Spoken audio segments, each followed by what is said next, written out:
Hello, welcome to episode 180. IT 183 of the Epic Film Channel. Back to the Future Part 3. And just something I wanted to say in the last video that I forgot. One of the best things about watching Part 2 on Blu-ray was, one, there's a scene where Biff's in a hot tub and he's watching a fistful of dollars, which I've now seen, so that was cool. And just seeing it on Blu-ray was awesome. Same as this one, Part 3. Back to Future Part 3 sees Marty go back in time to 1885, thus making the film a western. And it seems like a gimmicky kind of thing, like, oh, well, let's go back into the Old West, but it's really well done. It's like it is like a western. It's brilliant. Marty ends up back in the Old West, and him and Doc have got to try and get back to the future. And the DeLorean, the time machine, has been damaged when Marty went back to 1885, so they need to somehow get the car moving up to 88 miles an hour because of course there were no cars back then. They try all sorts of things to try and get the DeLorean to get up to 88 miles an hour, and that's what the whole film's about. And they eventually end up using a train, which isn't really spoiling anything. I mean, I think most people have seen this film or know about it. The ones who haven't, shame on you. But this film's really about Doc Brown, really. I'd say the first one is kind of about, well, Marty, obviously, because he's the main character. It's also about George McFly. The second film is more about Biff, and Biff, kind of the whole Biff storyline where he becomes this billionaire and stuff. And the third film is more about Doc and the love interest, the love story, because he falls in love with a teacher in the Old West. And I say that a lot, don't I?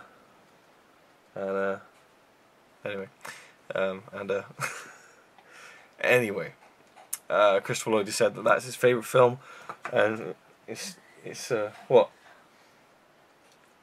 No, I was just thinking about,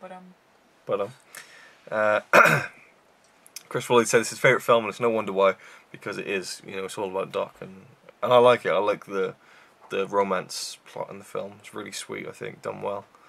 Marty's almost like an afterthought in this film throughout most of it until the end. And what's really funny is that they ask him what his name is, and he's like, Eastwood, Clint Eastwood. So everyone calls him Clint Eastwood in the film.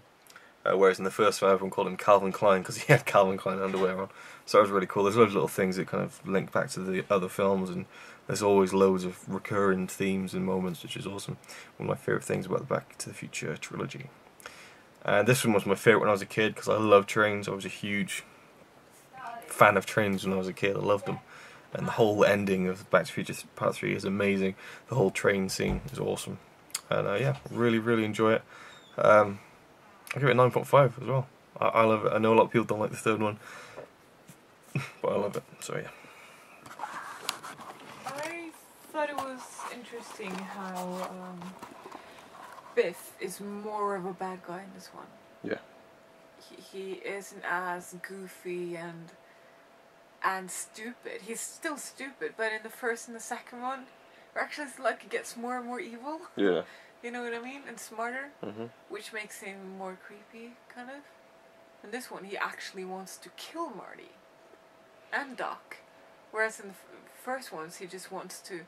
Well, in the first one, he just wants to be the bully. You know, he's just a bully. In the second one, he actually takes over Marty's life and marries his mom against her will.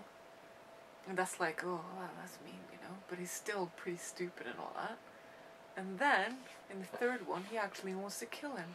So it gets worse and worse, and makes him, like, more a super villain. Not a super villain, but more a villain. I like westerns. They're cool. I like cowboys. It's fun to watch. Especially in this case. I like the love story as well. Doc is so funny with his eyes. I'm just sitting there and thinking, like, when he's like looking at her like this, how can she be like, I'd be like, When does he look at her like that? well, when he first sees her, he's like, Yeah, but He's like, oh, this is love at first sight, and she goes, It's not I'd quite. be like, It's not quite that bad. Jesus. I know what you mean. He looks like Charlie in the eyes. Charlie's the cat here. He has his eyes like this the whole time. Every minute of every day except for when he sleeps.